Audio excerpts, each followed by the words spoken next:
The Eclipse moved quietly through the galaxy, its mission now focused on rebuilding rather than destruction. The crew had shifted gears, trading their weapons for tools and their combat gear for supplies. Jason Cole stood on the bridge, watching, as the ship approached a small human colony nestled on the edge of an uncharted system. It was one of many settlements struggling to survive after years of neglect and hardship caused by the Avarian betrayal. These colonies were humanity's last bastions of hope, and the crew was determined to help them rise again. Rachel Meyer walked onto the bridge, carrying a datapad filled with notes about the colony they were about to visit.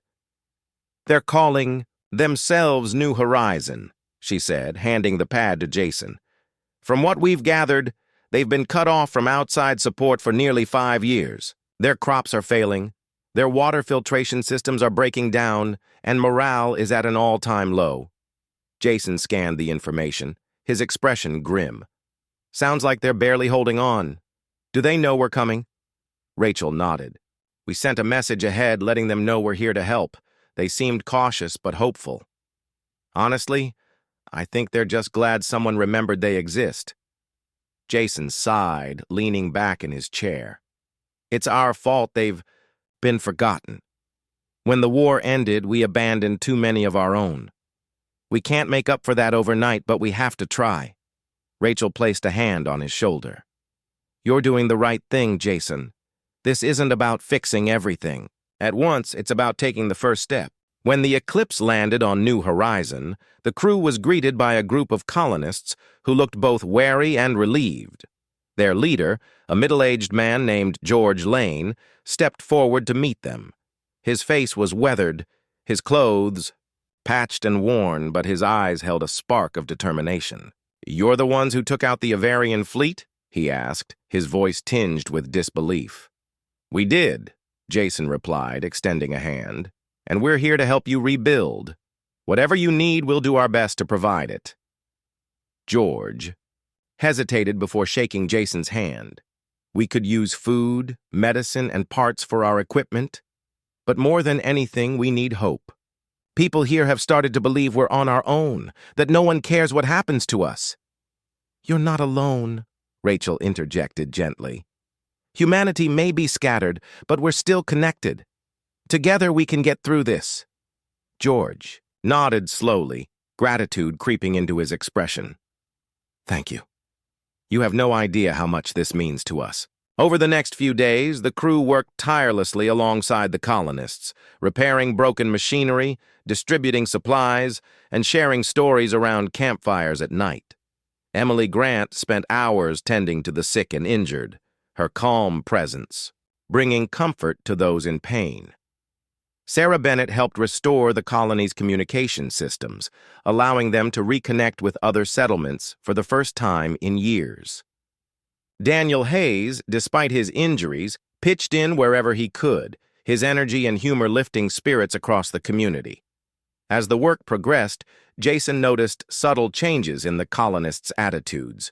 Fear gave way to determination, despair to resilience.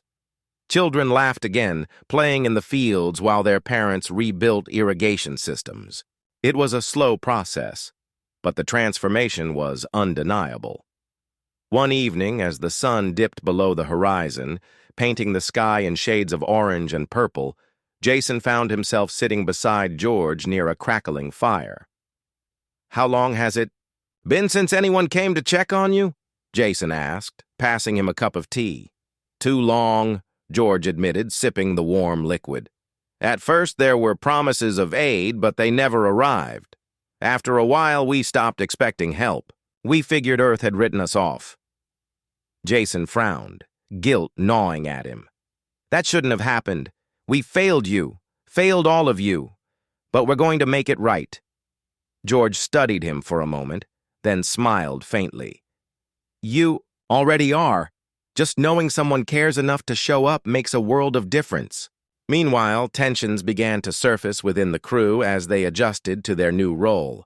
Sarah Bennett, used to solving problems with logic and precision, struggled to connect emotionally with the colonists. She spent most of her time buried in technical work, avoiding conversations that required vulnerability. Emily noticed her withdrawal and approached her one afternoon while Sarah was tinkering with a damaged generator.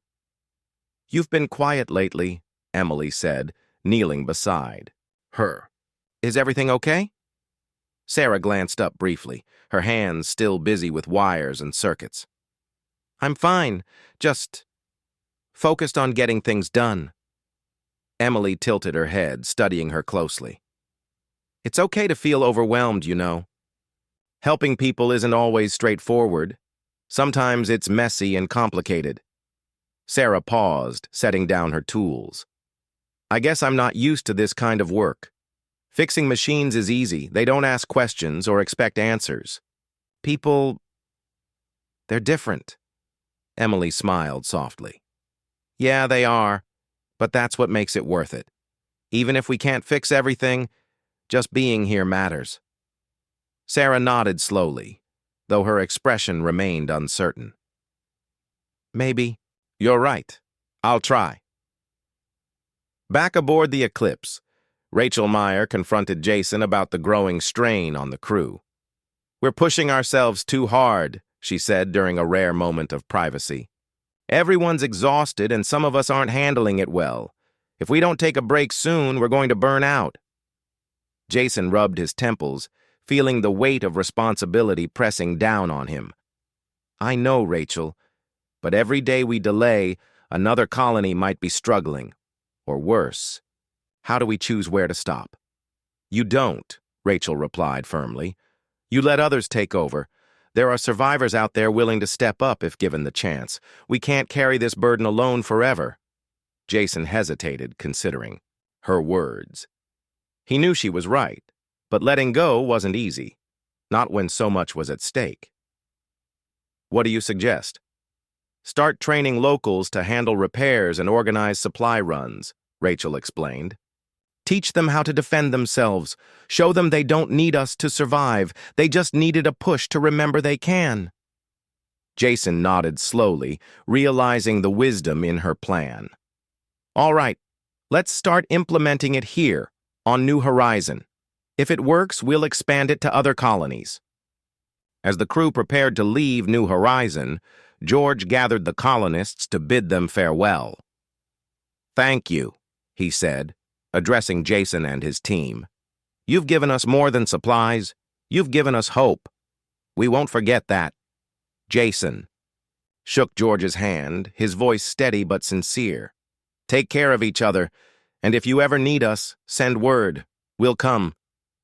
The Eclipse lifted off, leaving behind a transformed colony. The crew watched from the windows as New Horizon faded into the distance, its lights twinkling like stars against the darkness. For the first time in years, they felt a sense of accomplishment that went beyond survival. They had planted seeds of renewal, not just for the colonists, but for themselves. But the journey was far from over. As the ship drifted into the void of space, Jason addressed the crew over the intercom. "This is just the beginning," he said, his tone filled with quiet resolve. "There are still countless colonies out there waiting for help, and while we can't save everyone, we can remind them that they're not forgotten, that humanity endures, not because we're strong, but because we care." The crew exchanged glances, their faces reflecting a mix of exhaustion and pride. They had chosen a difficult path, one fraught with challenges and uncertainties, but as long as they stood together, they believed they could face whatever lay ahead. And so, the Eclipse continued its voyage, carrying not just supplies and technology, but the promise of a brighter future, a future built on hope, resilience, and the unbreakable spirit of humanity. The Eclipse drifted silently through the vast expanse of space, its crew battered but resolute. The destruction of the Avarian supply depot had been a victory, but it felt hollow. Each strike against their enemy brought them closer to their goal, yet further from the ideals they once held dear. Jason Cole sat alone in his quarters, staring at a faded photograph of his younger brother, Alex. His mind was heavy with memories, laughter shared under the sunlit skies of Earth, promises, made to protect one another no matter what. Those promises now felt like chains binding him to a path he wasn't sure he could escape. Rachel Meyer knocked softly on his door before entering without waiting for permission. She carried 2 cups of coffee and handed one to Jason as she sat across from him. "You've been quiet since we got back," she said gently. "What's going on?" Jason sighed, setting the photo aside. "I don't know anymore, Rachel. Every time I think about what we're doing, it feels like we're losing ourselves. Is this really justice? Or are we just becoming monsters like them?"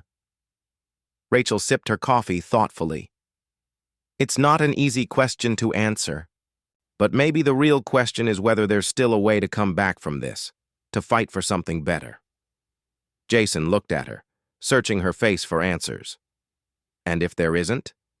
If all we can do is keep hitting them until they hit back harder?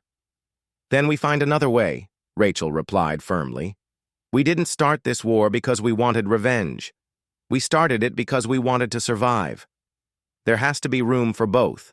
Meanwhile, Sarah Bennett worked tirelessly in the command center, analyzing data recovered from the recent missions.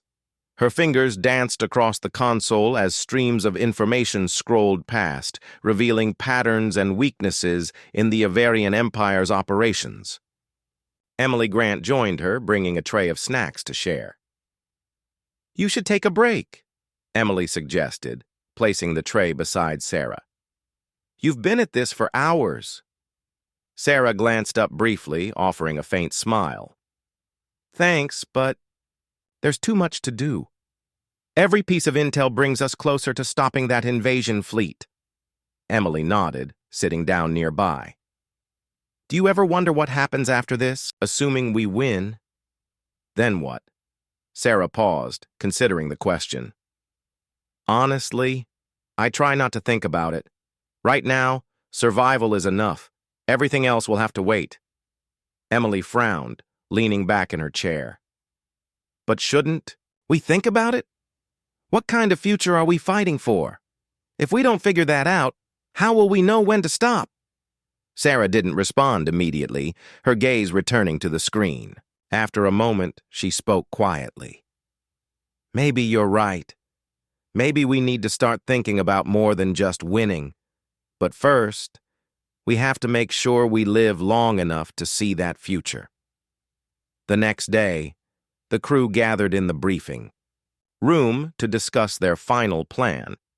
Intelligence suggested that the Avarian invasion fleet was massing near a remote asteroid field, using it as a staging ground before launching their assault on humanity's colonies. It was heavily guarded, with multiple layers of defense designed to repel any attack. Breaking through would require precision, timing, and a level of risk none of them were comfortable with. Jason stood at the front of the room, his expression grim but determined. "This is it," he began, addressing the team. "If we can disable their flagship, their command vessel, we'll cripple their ability to coordinate the fleet. Without leadership, they'll fall into chaos." Daniel Hayes raised his hand, his usual bravado tempered by caution. "Sounds great, but how do we even get close to the flagship? They've got enough firepower to vaporize us before we blink." "We use stealth," Jason explained, pointing to a holographic map of the asteroid field. "The debris provides natural cover. We'll approach undetected, plant explosives on the flagship's hull, and retreat before they realize what's happening." "And if something goes wrong?" Emily asked, her voice barely above a whisper. "We improvise," Jason replied simply. "That's always been our strength. We adapt, survive, and overcome." Rachel stepped forward, her arms crossed. "It's a good plan, but it's also a suicide mission. Are we really willing to risk everything for this?" "Yes," Jason answered without hesitation. "Because if we don't, billions of lives are at stake. This isn't just about us anymore. It's about everyone who depends on us to protect them." The room fell silent, the weight of his words sinking in. One by one, the crew nodded, their resolve strengthening despite the odds. Hours later, the Eclipse approached the asteroid field, its engines running at minimal power to avoid detection. The crew prepared for the mission, checking their gear and rehearsing their roles. Tension hung thick in the air, but beneath it lay a sense of unity, a shared purpose that bound them together. As they launched the drop pods, Jason addressed the team one last time. Stick to the plan and trust each other. No matter what happens, remember why we're here. For humanity. For hope. The pods entered the asteroid field, weaving between massive rocks and chunks of ice. The flagship loomed ahead, its sleek design bristling with weapons turrets. The team moved cautiously, using the debris as cover to avoid detection. They reached the hull undetected, planting explosives at key points along the structure. Just as they finished, alarms blared throughout the ship, red lights flashing as Avarian patrols converged on their position. "Move!" Jason shouted, leading the team toward the extraction point. Bullets ricocheted off the metal walls as they sprinted through narrow corridors, dodging enemies at every turn. At one point, Rachel stumbled, her leg caught in a collapsed section of the corridor. Before she could free herself, an Avarian soldier appeared, weapon raised. Before he could fire, Daniel tackled him, knocking him unconscious. "Go!" Daniel yelled, pulling Rachel to her feet. "I'll catch up." "No," Rachel protested, refusing to leave him behind. Together they ran, catching up with the rest of the team moments before reaching the pods. As they launched into space, the explosives detonated, tearing through the flagship's hull. Flames erupted in a brilliant explosion, lighting up the darkness of space. The crew watched in stunned silence as the once mighty vessel crumbled into pieces, taking the invasion fleet's coordination with it. Back aboard the Eclipse, the mood was somber. They had succeeded, but the cost weighed heavily on everyone. Daniel limped to the medical bay, blood seeping from a wound on his side. Emily tended to him, her hands trembling as she stitched him up. "You scared me," she whispered, tears streaming down her face. "I'm fine," Daniel replied weakly, forcing a grin. "Just another day at the office." In the command center, Jason stared at the view screen, watching the remnants of the flagship drift apart. Rachel joined him, standing quietly by his side. "It's over," she said softly. "We did it." Jason nodded, though his expression remained troubled. For now. But what happens next? Do we keep striking back or do we try to rebuild? Rachel placed a hand on his shoulder. Maybe it's time to choose a different path, to show them and ourselves that we're more than just survivors, that we're human. Jason took a deep breath, letting her words sink in. For years, he had let anger and grief guide his actions, believing that vengeance was the only way forward. But now, surrounded by his crew, his family, he realized there was another way. A harder way, perhaps, but one worth striving for. "We'll start small," he said finally, turning to face Rachel.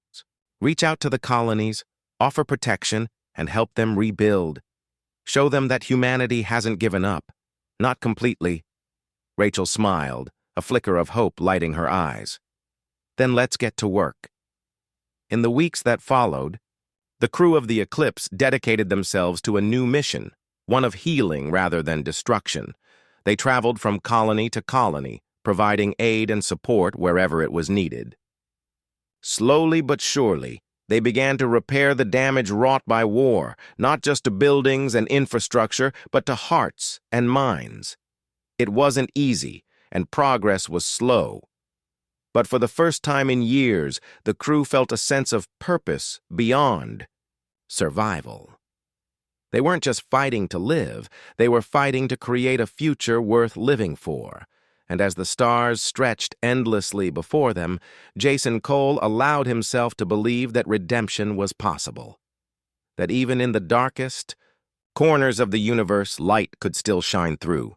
The revelation of the Avarian invasion fleet sent shockwaves through the crew of the Eclipse.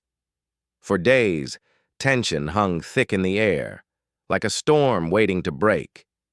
Jason Cole spent most of his time in the command center, poring over maps and schematics, trying to piece together a plan that could stop the impending attack. His mind worked tirelessly, but no matter how many scenarios he ran, the outcome always seemed grim. The Avarians had the advantage: numbers, technology, and resources. Humanity's only hope was speed, surprise, and sheer determination. Rachel. Meyer noticed the toll it was taking on him. Dark circles formed under his eyes, and his movements became slower, more deliberate. She tried to talk to him, to remind him that they couldn't win this war alone, but Jason brushed her off every time. "We don't have time for doubts," he snapped one evening when she pressed him too hard. "If we hesitate now, we're finished." But Rachel wasn't convinced. She saw the cracks forming, not just in Jason, but in the crew as well. Emily, Grant, usually calm and collected, jumped at every unexpected sound. Daniel Hayes, who once thrived on adrenaline, now seemed restless, almost reckless. Even Sarah Bennett, who prided herself on being detached, had started spending hours staring blankly at her screens, as if searching for answers that didn't exist. One night, after another long day of planning, Rachel gathered the team in the mess hall. It wasn't a formal meeting, just an attempt to bring everyone together before the next mission. The room was dimly lit, the hum of the ship's engines providing a steady backdrop. Plates of food sat untouched on the table as the crew exchanged uneasy glances. "We can't keep going like this," Rachel said finally, breaking the silence. Her voice was soft but firm, drawing everyone's attention. "I know we've got a job to do, but if we lose ourselves in the process, what's the point?" Daniel leaned back in his chair, crossing his arms. "What are you saying, Rachel? That we should just give up? Because I'm not ready to roll over and die yet." "No one's talking about giving up," Rachel replied sharply. "But we're human beings, not machines. We need to remember why we're doing this. Not just revenge or survival, but something bigger, something worth fighting for." Emily nodded slowly, her fingers tracing the edge of her mug. "She's right. Every time we go out there, I feel like we're losing a little bit of ourselves, and I don't know how much longer I can handle it." Sarah sighed, pushing her glasses up her nose. "It's easy to talk about ideals when you're sitting safely aboard a ship. Out there, it's different.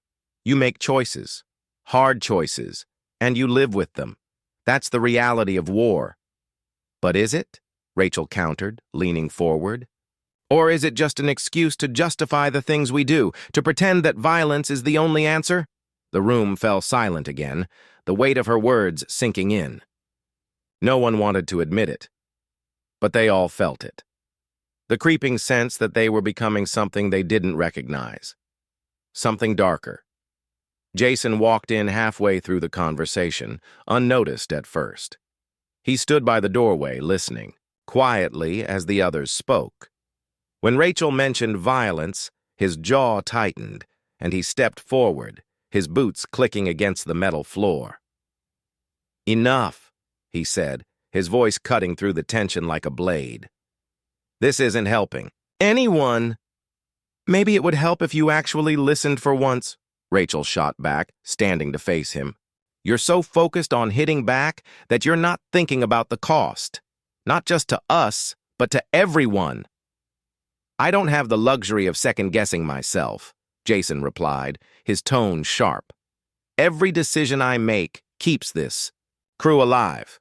If you've got a better idea, I'm all ears." Rachel hesitated, searching for a response, but nothing came. Instead, she turned to the rest of the team. "Do any of you feel like this is working? Really working?" Emily looked down at her hands, unable to meet Rachel's gaze. Daniel shrugged, avoiding eye contact altogether. Sarah simply shook her head, her expression unreadable. Jason watched them all, his frustration mounting. "Fine," he said eventually, his voice cold. "If anyone's got a better plan, speak up. Otherwise, we stick to the mission. End of discussion." The next morning, the crew prepared for Their next strike, a heavily fortified Avarian supply depot located near the edge of the sector. Intelligence suggested it was a key node in their logistical network, funneling resources to the invasion fleet. Taking it out would slow their progress, buying humanity precious time to regroup and prepare. As the team suited up, Emily approached Rachel, her medical kit slung over one shoulder. "Are you okay?" she asked softly, her voice barely above a whisper. Rachel forced a smile, though it didn't reach her eyes. "I'm fine. Just tired, I guess." Emily nodded, understanding completely. "Me too. But we'll get through this. We always do." Rachel placed a hand on Emily's arm, squeezing gently. "Stay safe out there, all right? Promise me you won't take unnecessary risks." "I promise," Emily replied, returning the gesture. "You too." The drop pods launched from the Eclipse, carrying the strike team toward the depot. This time, Jason led the group personally, unwilling to let anyone else shoulder the burden. Rachel stayed close behind him, her rifle ready, while Daniel and Emily flanked them on either side. The depot loomed ahead, its massive structure surrounded by defensive turrets and patrolling drones. "This place is a fortress," Daniel muttered, scanning the area through his visor. "How are we supposed to get inside?" "One step at a time," Jason replied, his voice steady despite the danger. "Stick to the plan, and we'll make it work." The team moved cautiously, using cover to avoid detection. They reached the perimeter undetected, thanks to Sarah's precise intel and their stealth suits. As they worked to disable the outer defenses, Rachel glanced at Jason, noticing the intensity in his eyes. He was fully focused, his emotions buried, beneath layers of discipline and resolve. Once inside, the real challenge began. The depot was a maze of corridors and storage bays, each guarded by automated systems and armed patrols. The team fought their way deeper, relying on quick reflexes and teamwork to overcome obstacles. At one point, Emily froze, startled by the sudden appearance of an Avarian soldier. Before she could react, Rachel fired a single shot, dropping the enemy instantly. "You all right?" Rachel asked, checking on Emily. Emily nodded, though her hands trembled slightly. "Yeah, thanks." They pressed on, reaching the central control room where the depot's systems were managed. Jason set to work disabling the core, his fingers flying across the interface. "Almost done," he muttered, sweat dripping down his face. "Just hold them off a little longer." As if on cue, alarms blared throughout the facility, red lights flashing as reinforcements poured into the room. The team formed a tight circle, firing back-to-back to repel the attackers. Bullets ricocheted off walls, sparks flying in every direction. Despite the chaos, they held their ground, determined not to falter. Suddenly, a loud explosion rocked the building, sending debris raining down from the ceiling. One of the support beams collapsed, narrowly missing Emily. She screamed, ducking instinctively, but Daniel grabbed her arm and pulled her to safety. "Focus," Rachel shouted, snapping everyone back to attention. "We're not done yet!" With a final keystroke, Jason completed the shutdown sequence. The depot's systems went dark, plunging the room into silence. "Let's move," he ordered, leading the team toward the exit. Behind them, the structure began to collapse, its weakened supports giving way under the strain. They barely made it outside before the entire facility exploded, sending a shockwave rippling through the air. The team stumbled, shielding themselves from the blast, then turned to watch as flames engulfed the depot. For a moment, no one spoke, too stunned by what they had accomplished, and survived. Back aboard the Eclipse, the crew gathered in the command center, exhausted but triumphant. Sarah analyzed the data recovered during the mission, confirming that the strike had significantly disrupted the Avarian supply chain. "Good work," she said, offering a rare smile. "This will buy us some time." But Jason remained quiet, staring at the view screen as the wreckage faded into the distance. Rachel approached him cautiously, placing a hand on his shoulder. We did it, she said softly. You should be proud. Jason shook his head, his expression troubled. Proud of what? Destroying another outpost? Killing more people? Is this really who we are now? Rachel hesitated, unsure how to respond. She had spent so much energy questioning his methods, yet now she found herself struggling to offer comfort. We're doing what we have to, she said finally. That doesn't mean we have to like it. Jason nodded slowly, though his eyes remained distant. I wonder if Alex would understand. If he'd still see me as his brother, or as someone else entirely. Rachel squeezed his shoulder gently. Alex loved you, Jason. No matter what happens, that won't change. But maybe it's time to ask yourself, what kind of legacy do you want to leave behind? Jason didn't answer immediately. He stared at the stars outside the window, lost in thought. For the first time in years, he allowed himself to consider the possibility that revenge might not be enough, that survival alone wasn't worth the cost. The road ahead was uncertain, fraught with challenges that would test them in ways they couldn't imagine. But as he looked around at his crew, his family, he realized they still had a chance to choose their path. And perhaps, just perhaps, redemption was still within reach. The Eclipse hummed softly as it drifted through the void of space, its engines running at minimal power to avoid detection. Inside, the crew worked tirelessly to process the intel recovered from the Avarian outpost. The mission had been a success, at least on paper, but the cost weighed heavily on everyone's minds. Daniel's reckless bravery during the firefight had saved their lives, but it had also left him with a deep gash across his arm. Emily had patched him up as best she could, but the wound would take time to heal. The outpost's destruction had been satisfying, yet it came with the knowledge that reinforcements might already be searching for them. Jason Cole stood in the command center, staring at the holographic display projecting data from the outpost's core system. Sarah Ben analyzed. Schematics. The room was quiet, except for the occasional beep of equipment and the soft murmur of voices discussing strategy. Jason's expression was unreadable, though his clenched jaw betrayed his tension. He knew they were playing a dangerous game, one that could end in disaster if they weren't careful. Rachel Meyer entered the room, carrying a tray of steaming coffee.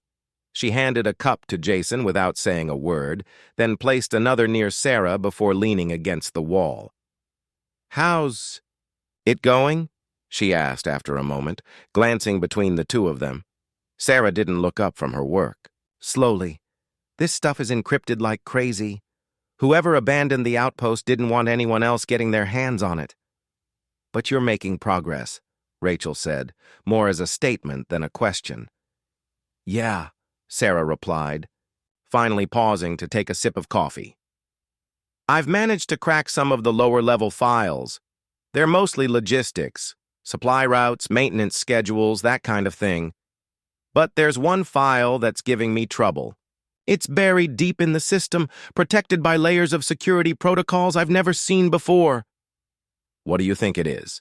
Jason asked, stepping closer to examine the data herself. Sarah shrugged.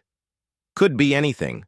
Classified research, weapon designs, maybe even strategic plans, whatever it is, it's important enough to warrant all this protection. Jason nodded slowly, his mind racing with possibilities. If they could unlock that file, it might give them the upper hand they desperately needed. But time was not on their side. The longer they lingered in Sector 7, the higher the risk of being discovered. Keep working on it, he said firmly. We'll stay here until you break through. Rachel frowned, crossing her arms. And what if the Avarians show up while we're still poking around? We just blew up one of their outposts. They're not going to let that slide. They won't find us, Jason replied confidently. Not unless we make a mistake. And we won't. Rachel opened her mouth to argue, but stopped herself. She recognized the stubborn set of Jason's jaw and knew there was no point in pushing him further. Instead, she turned her attention to Sarah. "What about the other files? Anything useful?" Sarah nodded, gesturing toward the display. "Plenty. There are maps of nearby sectors, including locations of supply depots and communication hubs. Some of these places are lightly guarded, or at least they were when this data was last updated. If we move quickly, we could hit a few of them before the Avarians realize what's happening." Jason's eyes lit up at the suggestion. "That's exactly what we need. Hit them where it hurts, disrupt their operations, and keep them guessing. Every strike weakens them a little more." Rachel sighed, shaking her head slightly. "You're turning into a one-man war machine, Jason. Is that really what we want? To become the same thing we're fighting against?" "We're not becoming them," Jason shot back, his voice sharp. "We're surviving. That's all this is about. Survival. If we don't fight back, they'll crush us completely. You know that as well as I do." Rachel didn't respond immediately. She wanted to believe him, to trust that his actions were driven by necessity rather than vengeance. But the line between justice and retribution was thin, and she feared Jason was already crossing it. Still, she held her tongue. Arguing wouldn't change his mind, and they couldn't afford division within the crew, not now. Later that day, the team gathered in the briefing room to discuss their next steps. Sarah had managed to decrypt several key files, revealing valuable information about Avarian supply lines and weak points in their defenses. Armed with this knowledge, Jason outlined a series of coordinated strikes designed to cripple their enemy's infrastructure. "We'll split into 2 teams, he explained, pointing to a map projected onto the wall. Team 1 will target a supply depot orbiting a nearby moon. It's lightly guarded, so we should be able to take it out without much resistance. Team 2 will focus on a communication hub farther out. Disabling it will cut off their ability to coordinate responses in this sector." Daniel raised his hand, his usual cocky grin absent. His injury had sobered him somewhat, though his determination remained intact. "What about backup? If things go sideways, we'll need air support." "I'll handle that," Jason replied. "I'll stay aboard the Eclipse and provide cover fire if either team runs into trouble. Sarah will monitor communications and feed us real-time updates." Emily spoke up hesitantly, her voice barely above a whisper.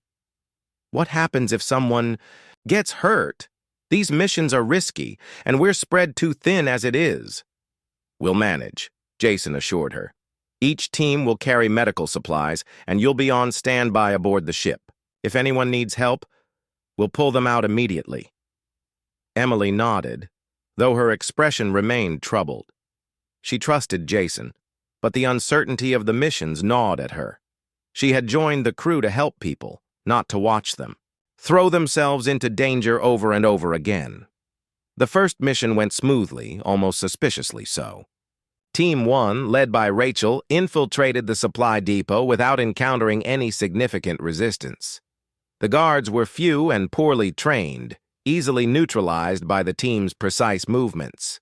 Within minutes, they had planted explosives throughout the facility and evacuated just as the charges detonated, sending flames and debris spiraling into space. Back aboard the Eclipse, Rachel watched the explosion on the view screen, her arms crossed tightly over her chest. Part of her felt a grim satisfaction at seeing the Avarians' resources destroyed, but another part wondered if they were losing sight of who they were supposed to be. "Was it worth it?" she murmured to herself, her voice barely audible. "What was that?" Sarah asked, overhearing her. Rachel shook her head. "Nothing, just thinking." But her thoughts continued to churn. Was this truly the path to victory? Or were they simply perpetuating the cycle of violence that had brought them here in the first place? Meanwhile, Team 2, led by Daniel, faced greater challenges at the communication hub. The facility was larger and better defended than expected, forcing the team to adapt quickly. Using stealth suits and clever tactics, they managed to disable the main transmitter without alerting the entire garrison. However, their escape was complicated by an unexpected patrol that nearly caught them in the open. "Move!" Daniel shouted, firing his rifle to cover the retreat. Bullets ricocheted off the walls as the team sprinted toward the extraction point. Emily, who had insisted on accompanying them despite Jason's protests, stayed close to Daniel, her heart pounding in her chest. They reached the drop pods moments before the Avarians arrived, scrambling inside just as alarms began blaring throughout the facility. As the pods launched into space, Daniel let out a shaky laugh. "That was too close," he said, wiping sweat from his brow. Emily didn't share his amusement. Her hands trembled as she clutched her medical kit, her mind replaying the chaos of the past few minutes. She had always known the risks of joining the crew, but experiencing it firsthand was something else entirely. When both teams returned to the eclipse, the mood was mixed. Success had come at a cost, and the strain was beginning to show. Rachel confronted Jason privately, her frustration boiling over. "This isn't sustainable, Jason. We can't keep doing this forever. Sooner or later, we're going to run out of luck." Jason listened silently, his expression unreadable. When she finished, he sighed deeply. "I know it's hard, Rachel. Believe me, I do. But we don't have a choice. If we stop now, everything we've done will have been for nothing. And if we keep going, we'll lose ourselves completely," Rachel countered. "Is that what Alex would have wanted?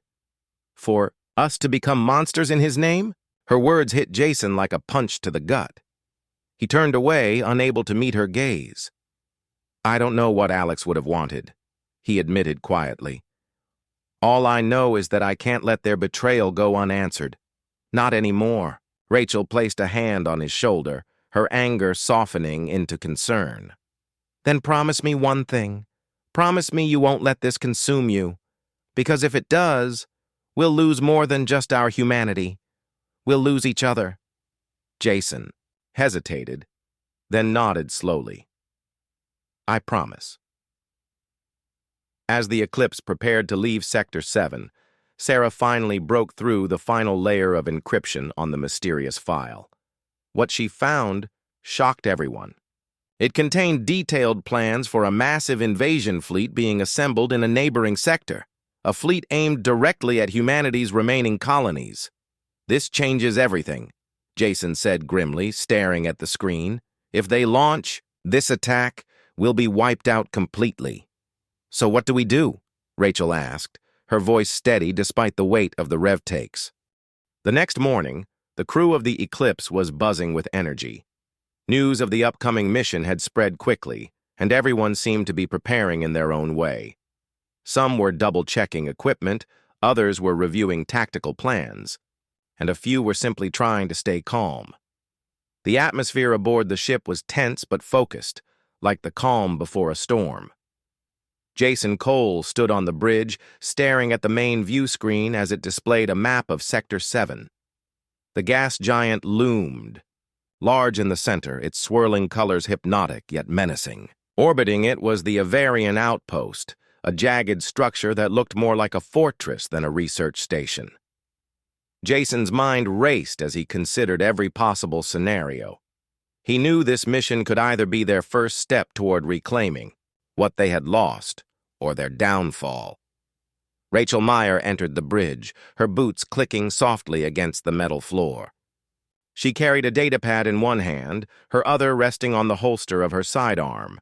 Her expression was calm, though her eyes betrayed a hint of unease. "Crew's ready," she reported, stopping beside Jason.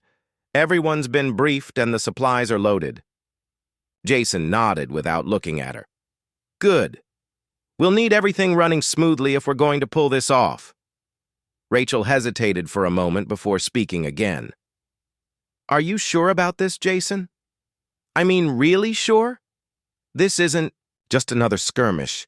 It's a direct challenge to the Avarians. If they catch wind of what we're doing—" "They won't," Jason interrupted sharply, finally turning to face her. His voice was firm, but there was a flicker of doubt in his eyes. "We move fast, hit hard, and get out before they even know we're there. That's the plan. Rachel sighed, shaking her head slightly. Plans have a way of falling apart, especially when emotions are involved. You're not thinking clearly, Jason. Revenge is clouding your judgment. Jason's jaw tightened, and for a moment it looked like he might snap back at her. But then he took a deep breath and forced himself to relax. Maybe you're right, he admitted reluctantly, but sitting around doing nothing isn't an option either. We've been pushed to the edge for too long. It's time we started pushing back. Before Rachel could respond, Sarah Bennett joined them on the bridge. She carried a stack of data, chips under one arm, and wore her usual distracted expression. "I've finished analyzing the intel from the scout," she said, placing the chips on the console. "Looks like the outpost was used for weapons testing before it was abandoned. There's a chance some prototypes might still be intact." "Prototypes?" Rachel asked, raising an eyebrow. "You think they'd leave something valuable behind?" Sarah shrugged. "Not intentionally, no. But accidents happen. Maybe they evacuated in a hurry, or maybe they thought the tech wasn't worth salvaging. Either way, it's worth checking out." Jason leaned forward, his interest piqued. "If we can get our hands on advanced weaponry, it could level the playing field. Or blow us all to pieces," Rachel muttered under her breath. She glanced at Sarah, who gave her a small, apologetic smile. "Let's focus on the positives," Jason said firmly. "Even if the weapons aren't usable, the outpost itself could hold valuable information. Blueprints, communication logs, anything that gives us insight into their operations." Sarah nodded enthusiastically. "Exactly. And if we disable their systems while we're there, it could cripple their ability to monitor this sector. At the very least, it'll send a message."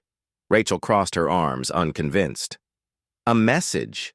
That says we're reckless and desperate? Because that's exactly how they'll see it." "We're not reckless," Jason shot back. "We're calculated. Every move we make is designed to weaken them without exposing ourselves. This is just the beginning, Rachel. Once we prove we can strike back, others will follow. Humanity will rise again." Rachel opened her mouth to argue further, but stopped. Herself. She could see the determination in Jason's eyes, the unwavering belief that this mission was necessary.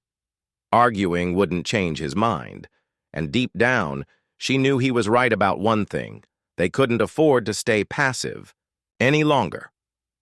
Hours later, the Eclipse dropped out of hyperspace near the gas giant. The massive planet filled the view screen, its vibrant colors shifting and swirling like liquid fire. The outpost hung in orbit, dark and silent against the backdrop of space. It was eerie, almost unnatural, as if the structure itself was waiting for something or someone. Jason gathered the strike team in the briefing room. Daniel Hayes, the hot-headed pilot, sat slouched in a chair, his helmet resting on the table in front of him. Emily Grant, the medic, sat quietly beside him, her hands folded neatly in her lap. Both looked nervous but determined. "All right. Listen up," Jason began, pacing slowly in front of them. "Our objective is simple. Infiltrate the outpost. Gather intel and sabotage key systems. We move in teams. Rachel and I will lead the assault squad, while Sarah coordinates from the ship. Daniel, you'll provide air support if things go south. Emily, you stay close to me and keep everyone patched up." "What about me?" Sarah asked, raising her hand slightly. "You'll stay here," Jason replied without hesitation. "We need someone monitoring communications and feeding us real-time updates. Besides, your expertise is better suited to analyzing the data we retrieve." Sarah frowned, but didn't protest. She knew Jason was right, even if she hated being left behind. "And what happens if we run into trouble?" Daniel asked, leaning forward. "Because let's be honest, we're walking into enemy territory. There's no guarantee it's completely abandoned." "That's why we're taking precautions," Jason said, his tone steady. "We'll use stealth suits to avoid detection, and we'll stick to the shadows. If anyone spots us, we neutralize the threat quickly and quietly. No unnecessary risks." Daniel smirked faintly.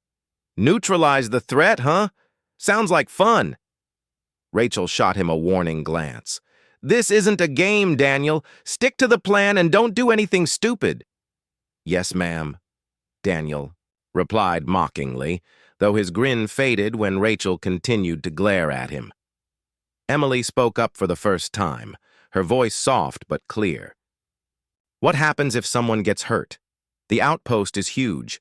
We won't be able to evacuate quickly if things go wrong. We'll handle it, Jason assured her. That's why you're coming with us. Just focus on keeping yourself safe, and leave the rest to me. Emily nodded, though her expression remained troubled. She trusted Jason, but the uncertainty of the mission weighed heavily on her mind. The drop pods launched from the eclipse moments later, carrying the strike. Team toward the outpost. The journey was short but intense, the pods shuddering violently as they entered the planet's thin atmosphere. When the doors opened, the team emerged onto the surface of the gas giant's moon, their stealth suits blending seamlessly with the dark terrain. The outpost loomed ahead, its metallic surface reflecting the dim light of the distant sun. It was eerily quiet, the only sound the faint hum of machinery buried deep within its walls. Jason signaled for the team to move forward, and they approached cautiously, weapons drawn. As they reached the entrance, Rachel knelt down to examine the control panel. Locked, she whispered, pulling out a small device from her belt. Give me a minute. While Rachel worked, Jason scanned the area, his senses on high alert. Something felt off, though he couldn't quite put his finger on it. The silence was too perfect, too absolute. It was as if the outpost was holding its breath, waiting for them to make a mistake. Finally, Rachel managed to override the lock, and the heavy doors slid open with a low groan. The team slipped inside, their footsteps muffled by the thick layer of dust covering the floor. The interior was dimly lit, the walls lined with strange symbols and markings that glowed faintly in the darkness. This place gives me the creeps, Daniel muttered, glancing over his shoulder. Feels like we're being watched. Stay focused, Rachel hissed, motioning for him to keep moving. We don't have time for paranoia. They moved deeper into the outpost, following Sarah's directions through their comms. The corridors were narrow and twisting, making it difficult to navigate. Every so often they passed rooms filled with broken equipment and discarded supplies, evidence of a hasty evacuation. After several tense minutes, they reached the central chamber, a vast, cavernous room dominated by a massive machine at its center. The machine pulsed with a faint blue light, humming softly as if alive. Sarah's voice crackled through their earpieces. That's it, the core system. Disable it, and you'll take out most of the outpost's functionality. Jason nodded, signaling for Rachel and Daniel to cover him while he approached the machine. As he worked, Emily stayed close, her medical kit ready in case anyone needed it. The tension in the air was palpable, each second stretching longer than the last. Suddenly, a loud clang echoed through the chamber, followed by the sound of movement. Everyone froze, their weapons raised. From the shadows emerged a group of humanoid figures, remnants of the Avarian garrison. They were armed and clearly hostile, their glowing eyes fixed on the intruders.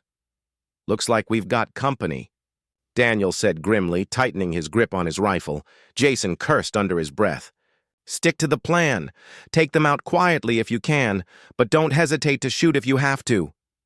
The battle erupted instantly, the sharp crack of gunfire filling the air. The team fought with precision, using the environment to their advantage. Despite being outnumbered, they managed to hold their ground, slowly picking off their enemies one by one. The planet Arendor was a cold and desolate place, far from the warmth of Earth that humanity had once called home. Its skies were always filled with swirling clouds of ash and dust, remnants of ancient volcanic eruptions that had long since ceased. The ground below was cracked and barren, except for patches of strange, glowing vegetation that thrived in the harsh conditions. It wasn't much of a home, But it was all humanity had left after the Great Collapse, and now, years later, it served as both refuge and reminder of what they had lost. Jason Cole stood at the edge of a cliff overlooking the settlement below. He wore his uniform loosely, the insignia of the United Front Fleet barely visible on his shoulder. His face was lined with age and stress, though he wasn't old by any means. His dark hair was streaked with gray, and his eyes carried a weight that no one else seemed to notice. Or maybe everyone did, but no one dared to say anything about it. Jason stared out into the distance, not really seeing the landscape before him. Instead, his mind wandered back to the past, to the betrayal that had shaped everything they were today. Rachel Meyer approached quietly, her boots crunching against the rocky terrain. She stopped a few feet behind him, giving him space, but making her presence known. Rachel had been Jason's second-in-command for nearly a decade, and she knew better than anyone when to push him and when to let him be. Today, she chose the latter. For a moment, neither of them spoke. The silence stretched between them like an invisible thread, fragile yet unbroken. "You're thinking about Alex again, aren't you?" Rachel finally asked, her voice soft but steady. She didn't need confirmation. She already knew the answer. Jason nodded slowly, still gazing outward. "He'd have been 32 this year," Jason said after a pause. His voice was low, almost a whisper, but there was a sharpness to it, like the edge of a blade. "He should have been here, standing, beside us. Not like this." Rachel sighed and stepped closer, placing a hand gently on his arm. "It wasn't your fault, Jason. You couldn't have known what they were planning." "None of us could." Jason shook his head, pulling away slightly. "That doesn't change anything. I promised him I'd bring him home safe. I promised Mom and Dad too. And look where we are now." His tone hardened, bitterness creeping in. "Stranded on some godforsaken rock while those traitors sit pretty in their golden palaces?"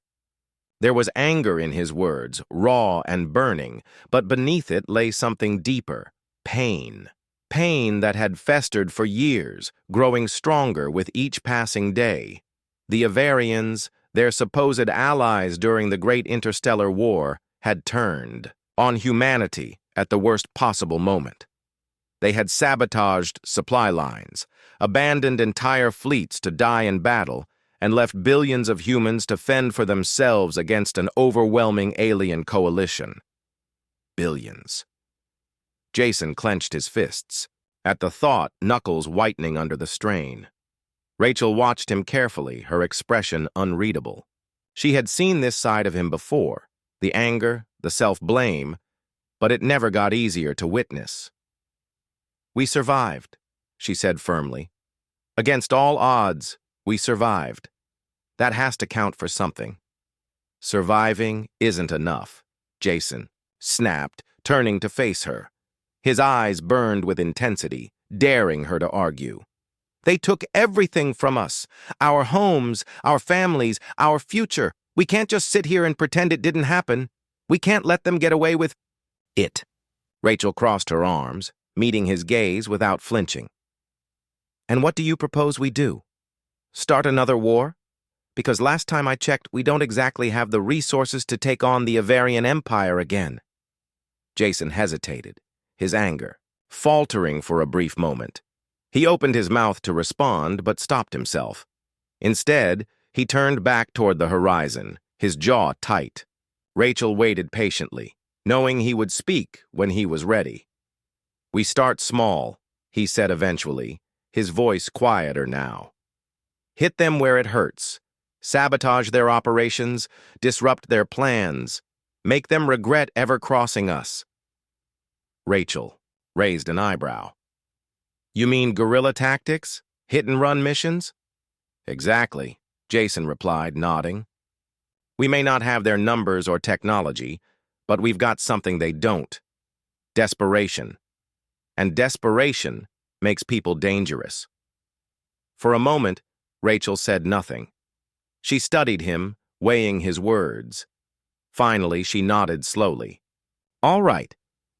But we'll need more than just determination if we're going to pull this off. We'll need information, resources, and a damn good plan. That's why I brought Sarah in, Jason said, a hint of satisfaction creeping into his voice.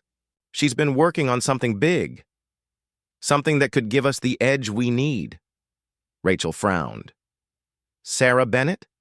The strategist who disappeared after the war?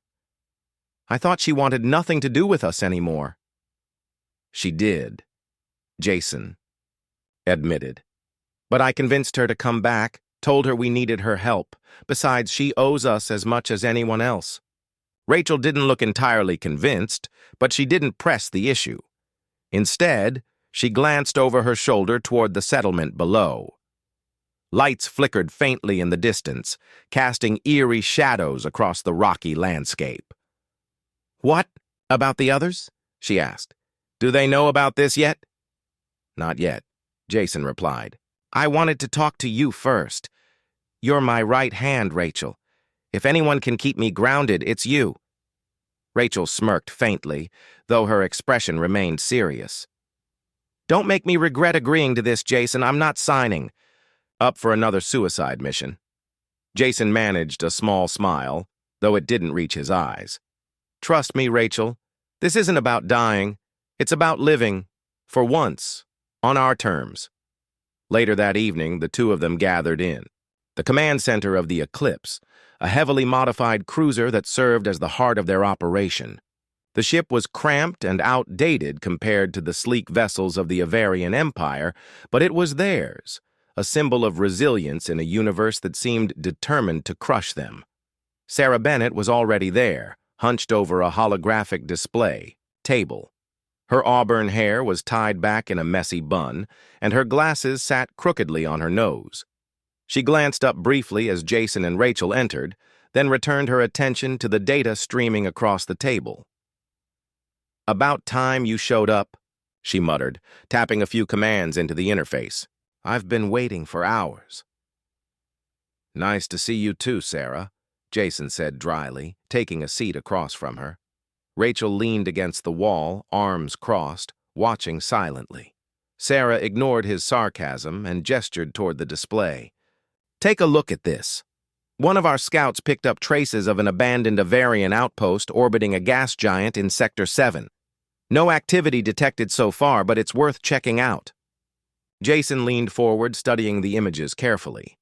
The outpost was massive, its skeletal structure looming ominously against the backdrop of space. Even in disrepair, it radiated power and menace, a stark reminder of the Empire's dominance. What makes you think it's still useful? Rachel asked skeptically. If it's abandoned, chances are they stripped it clean before leaving.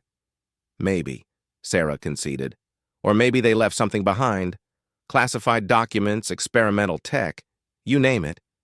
Either way, it's our best shot at gathering intel, and intel is power. Jason nodded slowly, his mind racing with possibilities. How soon can we move? Whenever you're ready, Sarah replied. But I'd suggest sooner rather than later. The longer we wait, the higher the risk of someone else finding it first. Then we leave tomorrow, Jason declared, standing abruptly. Prep the crew. We're hitting this hard and fast. Rachel straightened, her expression grim. Are you sure about this, Jason? Once we cross that line, there's no turning back. Jason met her gaze, his resolve unwavering. We crossed that line years ago, Rachel. Now it's time to show them what happens when you mess with humanity. As they dispersed to prepare for the mission, Rachel lingered behind, watching Jason as he conferred with Sarah. There was a fire in his eyes that hadn't been there before, a dangerous spark that both excited and worried her. She couldn't shake the feeling that this decision would change everything. Whether for better or worse, only time would tell. Outside, the wind howled across the barren plains of Arendor, carrying whispers of the battles yet to come.